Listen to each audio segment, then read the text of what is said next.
The Connect app, a distraction-free space to connect, share, and pray. Download today.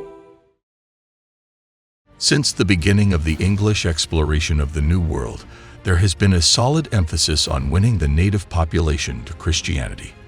Among many who went out as evangelists to the Massachusetts Bay Colony, pledging to win and incite the natives of the country to the knowledge and obedience of the only true God and Savior of humankind and the Christian faith, John Eliot stood out for taking this challenge very seriously.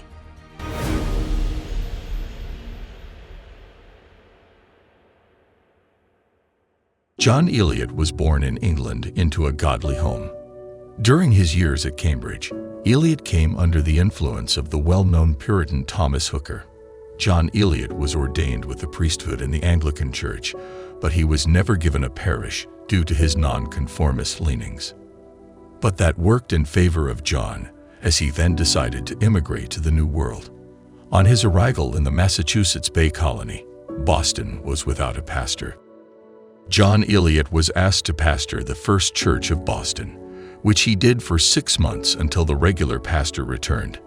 However, he had a greater calling.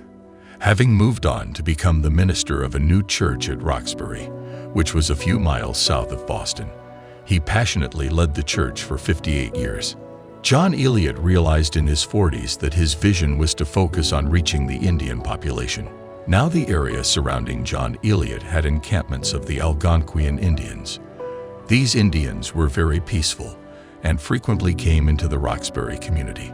Eliot knew that to minister to them, he would need to learn their dialect, which had no grammar or dictionary, so he had to prepare and develop his grammar in the language.